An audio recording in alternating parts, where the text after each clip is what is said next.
Iya koso, dia kata Mujibre. Gimana kabar lo semua? Semoga masih waras atau setidaknya pura-pura waras ya. Malam ini gue mau ngajak lo mikir bukan soal hidup lo yang makin berat, tapi tentang suara tangis yang aneh. Suara cewek lirih, kadang kayak bayi, kadang kayak cerita nyangkut di tenggorokan. Dan ini bukan suara TikTok viral. Ini bisa jadi kuntilanak atau banse. Yes, kita bakal ngaduin dua makhluk menangis dari dua belahan dunia berbeda. Satunya dari tanah tropis Asia Tenggara, kuntilanak. Satunya lagi dari negara berkabut dan legenda Irlandia, si banse. Lu pernah nggak tiba-tiba dengar suara nangis malam-malam? Terus mikir itu suara siapa? Kenapa kayak deket banget? Padahal nggak ada siapa-siapa. Suara itu punya tempat dalam cerita rakyat, dan cerita rakyat itu nggak muncul tiba-tiba. Mereka tumbuh dari ketakutan, penderitaan, dan memori kolektif manusia. Tapi kita nggak cuma mau seru-seruan horor ya. Di sini kita ngulik siapa mereka, kenapa mereka muncul, dan kenapa budaya di seluruh dunia seolah sepakat perempuan menangis itu mistis gitu. Lo bakal dapat sejarah, sisi ilmiah, sampai simbiolisme yang dalam banget soal dua makhluk ini. Dan kita tutup nanti dengan pertanyaan absurd tapi penting. Kalau kuntilanak dan banse ketemu di satu malam yang sama, siapa yang nangis duluan? Pegang erat-erat soalnya semakin dalam, semakin gelap. Kita mulai dari kuntilanak, sosok yang udah melegenda banget di Indonesia ataupun di Malaysia dan beberapa bagian negara Asia Tenggara. Kuntilanak ini dikenal sebagai hantu perempuan dengan rambut panjang, baju putih, dan suara tertawa yang merengek. Atau tangisan yang bikin bulu kuduk lo berdiri kayak pas lagi lihat tagihan listrik. Nama kuntilanak sendiri dipercaya berasal dari kata perempuan mati saat melahirkan.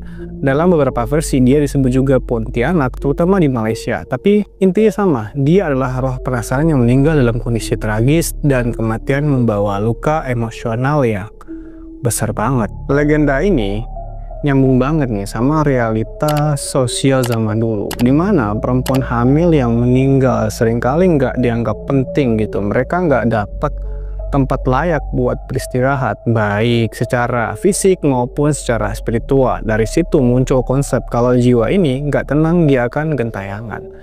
Ada juga yang percaya kuntilanak muncul karena trauma atau dendam dalam cerita-cerita rakyat. Dia sering kali diceritakan sebagai korban, entah korban pengkhianatan, pembunuhan, ataupun pemerkosaan. Jadilah dia hantu yang gak cuma nyeremin, tapi juga tragis.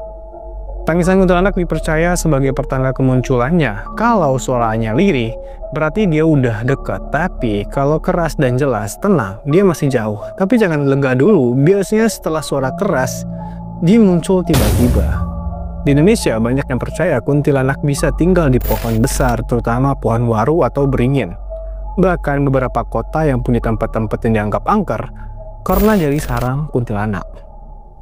Jadi kalau lo dengar suara nangis pas malam-malam di dekat pohon besar, mending lo jalan cepet sambil baca doa. Siapa tahu itu bukan cuma suara angin. Lo mungkin mikir, kuntilanak itu nyata nggak sih? Well, dalam dunia medis, ada satu kondisi bernama sleep paralysis alias ketindihan. Orang yang ngalamin ini sadar tapi nggak bisa gerak dan kadang-kadang ngerasa ada makhluk di sekitarnya. Penelitian dari Universitas di Kanada nunjukin 40% kasus sleep paralysis melibatkan halusinasi visual dan auditori. Salah satu bentuk paling umum perempuan berambut panjang yang berdiri di sudut kamar. Kenapa perempuan? Karena secara budaya, sosok perempuan korban lebih melekat di alam bawah sadar kita. Dan suara tangisan bayi itu bisa jadi distorted memory. Otak kita nyari-nyari suara yang cocok sama rasa panik yang lagi kita rasain. Jadi jika lo bertanya lagi kepada gue apakah kuntilanak itu nyata atau enggak, ya tergantung. Bisa jadi dia nyata di kepala orang yang lagi dibekap panik, rasa bersalah dan trauma gitu. Menurut gue itu opini gue pribadi. Nah, sekarang kita terbang dulu ke Irlandia, tempat dimana kabut turun lebih sering dari sinar matahari. Di sini ada legenda tentang makhluk perempuan yang juga suka nangis. Namanya banse. Banse berasal dari bahasa Irlandia, Banshee atau Banside, yang artinya perempuan dari dunia peri. Beda sama kuntilanak yang muncul karena tragedi. Banse lebih dekat ke dunia spiritual dan alam lain. Dia bukan roh penasaran biasa, tapi semacam makhluk gaib yang ditugaskan untuk menangisi kematian. Yes, suara tangis Banse dipercaya sebagai pertanda bahwa seseorang dalam keluarga akan meninggal. Jadi kalau lagi di kastil tua di Irlandia dan dengar suara cewek nangis, di luar jendela siap-siap aja mungkin ada kabar buruk. Menariknya, Banse bukan selalu tentang makhluk jahat. Dalam banyak cerita, dia dianggap sebagai penjaga atau penanda. Dia nggak nyakitin siapa-siapa. Cuma nangis doang, tapi nangisnya itu loh yang menyayat hati. Banse sering banget digambarkan dengan seorang wanita bergaun panjang, rambut panjang terurai, dan matanya yang merah karena terlalu banyak nangis. Kadang muncul di sungai, kadang duduk di batu, tapi yang pasti dia selalu sendiri. Ada juga versi Banse yang lebih menyeramkan, terutama di daratan-daratan tinggi, contohnya di daratan tinggi Skotlandia. Di sana tangisannya bisa bikin orang pingsan atau bahkan mati ketakutan. Legenda Banse erat kaitannya dengan klan-klan besar di Irlandia. Katanya, keluarga-keluarga tua yang punya darah bangsawan yang akan dihormati oleh tangisan Banse. Jadi bisa dibilang kalau kuntilanak adalah korban, Banse adalah pemberi peringatan. Tapi keduanya sama-sama diiringi oleh suara tangis yang gak akan lu lupa seumur hidup. Banse juga bisa dijelaskan secara ilmiah loh bre. Pertama, Irlandia itu negara dengan landscape hutan dan lembah berkabut. Suara-suara di malam hari bisa terdengar aneh karena refleksi akustik alami. Beberapa spesies burung kayak barn owl betina punya suara jeritan nyaring yang kalau didengar tengah malam bisa bikin jantungan. Kedua, fenomena auditory hallucination juga lumayan sering kejadian di lingkungan sepi, apalagi kalau lu lagi stres berat, kehilangan anggota keluarga atau panik. Otak kita kadang menciptakan suara-suara buat nyocokin emosi gitu loh. Jadi Banse dalam pandangan modern sendiri adalah representasi duka. Sama kayak kuntilanak, dia muncul saat emosi manusia lagi mentok dan nggak nemu saluran buat keluar. Kalau nih kita taruh kuntilanak dan Banse berdiri berdampingan nih, siapa yang lebih serem gitu kira-kira? Kuntilanak nih biasanya digambarkan sebagai perempuan muda dengan rambut panjang yang nutupin wajah, pakai baju putih panjang, dan ini penting, kadang muncul dengan darah atau bayi di tangannya. Auranya nggak main-main ya. Dia bisa bikin suasana sejuk jadi panas, dingin. Banse mungkin sama-sama perempuan dan memiliki rambut yang panjang. Punya penampilan yang lebih anggun tapi suram. Gaun panjang, mata merah, kadang matanya kosong. Banse bukan hantu yang suka ngejar orang. Dia lebih sering muncul jauh dari kejauhan sambil menangis sendiri. Suara mereka juga berbeda. Kuntilanak punya tangisan yang bisa berubah-ubah gitu. Kadang lirih, kadang jeritanya bisa bikin lo lari tanpa mikir. Bahkan suara ketawanya pun bisa tiba-tiba berubah jadi tangisan. Campur-campur gitu emosi yang mengganggu itu kalau kuntilanak. Sementara Banse lebih konsisten. Tangisannya seperti lagu sedih yang diputar berulang-ulang. Lirih, melankolis, dan menusuk. Kayak denger lagu galau jam 2 pagi lah gitu. Tapi dalam versi supranatural. Kuntilanak sering diceritakan muncul buat balas dendam. Dia bisa menyerang, meneror, atau bahkan menempati tubuh seseorang. Sedangkan Banse cuma nangis, tapi efek tangisannya bisa menghantui keluarga selama berabad-abad. Jadi kalau ngomongin siapa yang lebih serem, itu tergantung sih dari rasa takut lo sendiri gitu. Lo takut yang menyerang langsung atau lo takut yang diem tapi ninggalin jejak dalam. Itu tergantung lo semua. Satu hal yang jelas, dua-duanya bukan makhluk yang mau lo temui pas jalan sendirian malam-malam. Siapa juga ya kan mau ketemu dengan makhluk-makhluk seperti itu. Di balik seremnya suara tangisan itu, ada makna yang lebih dalam. Kuntilanak dan Banse bukan cuma hantu buat nakut-nakutin anak kecil. Mereka adalah simbol. Menurut gua, kuntilanak mewakili rasa sakit yang nggak terselesaikan gitu. Dia muncul dari luka batin dan kematian yang nggak adil, dari trauma yang nggak pernah disembuhkan dalam budaya patriarkal, di mana perempuan sering dikorbankan atau diabaikan. Kuntilanak jadi lambang dari jeritan sunyi, tangisan yang akhirnya didengar setelah kematian. Sedangkan Banse Di sisi lain adalah simbol dari penerimaan terhadap kematian. Tangisannya bukan karena dendam, tapi karena kasih sayang. Dia menangis bukan karena marah, tapi karena sedih. Sedih bahwa hidup harus selesai bahkan waktu seseorang sudah habis. Kedua makhluk ini juga punya hubungan kuat dengan alam. Kuntilanak sering dikaitkan dengan pohon-pohon besar, hutan, dan malam, sedangkan Banse hadir di kabut, sungai, dan suara angin, seolah-olah alam ikut bicara lewat mereka. Tangisan mereka juga bisa dilihat sebagai bentuk komunikasi terakhir sebelum dunia nyata dan dunia gaib terpisah. Suara tangisan itu adalah penghubung menurut gua.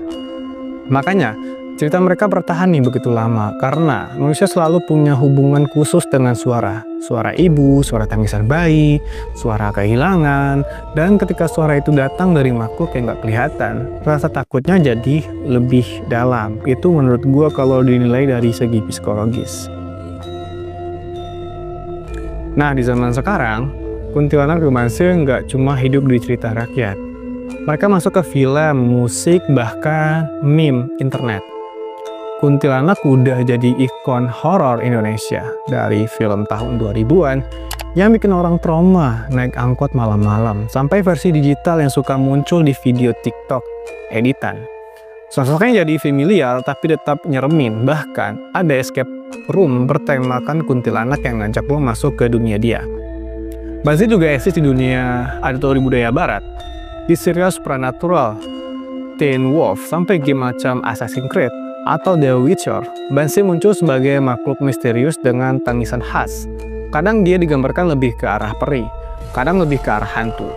Tapi esensialnya, tetap dia nangis dan itu bukan tangisan biasa. Uniknya, di era digital ini, suara tangisan juga punya makna baru.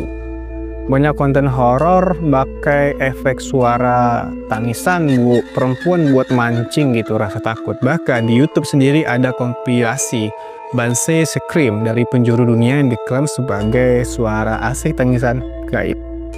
Ini nunjukin satu hal menurut gua, meski teknologi makin canggih, ketakutan manusia masih sama. Kita masih takut sendirian, kita masih takut akan kehilangan, dan kita masih merinding dengar suara tangisan. Apalagi, kalau nggak tahu itu datang dari mana. Oke bre, sekarang kita masuk ke segmen fiktif nih, tapi seru menurut gua sih segmen ini. Pertanyaan pertama, kalau kuntilanak ketemu Banse ya, apa yang akan terjadi? Bayangin aja ya, satu dari tropis lembab Asia Tenggara, satu dari kabut dingin Eropa.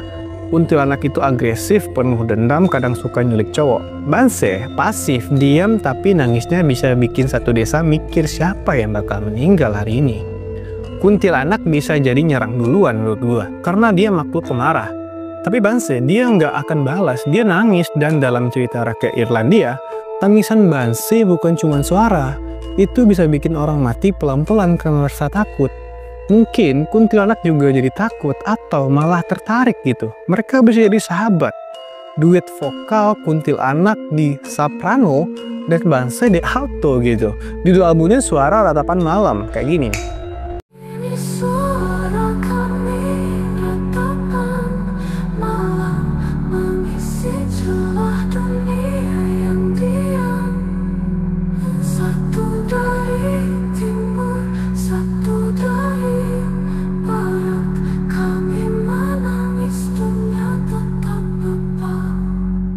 Dari dua sisi dunia, kuntilanak dan Banse itu punya satu kesamaan menurut gua. Mereka simbol penderitaan perempuan gitu. Yang satu mati karena sistem patriarki dan budaya. Yang satu lagi jadi simbol duka karena kehilangan orang terdekat. Dua-duanya nangis nih, bukan karena lemah, tapi karena dunia nggak dengar mereka saat mereka masih hidup. Menurut gue gitu. Cerita-cerita ini bukan cuma mitos ya, tapi cara masyarakat nih mengungkapkan rasa takut, trauma, dan kesedihan yang diwariskan turun-temurun. Jadi malam ini, kalau lo dengar suara tangisan, coba diam sejenak gitu, rasain gitu. Mungkin itu bukan makhluk halus, tapi perasaan lo sendiri yang selama ini lo pendam terlalu dalam menurut gua. Jadi kuntilanak dan Banse, dua makhluk dari dunia yang berbeda, tapi sama-sama nangis. Satu karena masa lalu, yang rasa luka gitu. Yang satu lagi karena rasa duka yang dalam. Dari segi asal-usul kuntilanak lahir dari tragedi dan ketidakadilan, Banse muncul dari tugas spiritual dari tradisi lama. Yang satu hadir buat nuntut, yang satu lagi buat mengantar. Dari segi penampilan pun kuntilanak lebih mengintimidasi menurut gue. Tapi Banse lebih menusuk secara emosional. Dan dari segi makna sendiri, kuntilanak ngingetin kita soal pentingnya keadilan dan suara yang harus didengar. Sedangkan Banse ngajarin kita soal menerima, soal ikhlas, soal pamit dengan lembah lembut dan dengan tangisan lembut. Pertanyaan kedua datang dari gue lagi, kalau mereka ketemu, siapa yang nangis duluan? Gue nggak tahu juga sih. Mungkin mereka malah saling pandang, terus nangis bareng gitu. Mungkin mereka ngerti satu sama lain. Karena pada dasarnya mereka sama-sama perempuan yang suaranya nggak didengar semasa mereka hidup.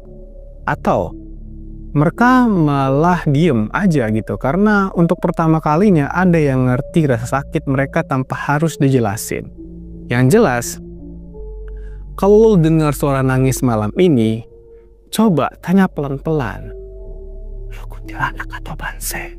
Gua ketemu Jim Nuhun, undur diri, adios, bye-bye.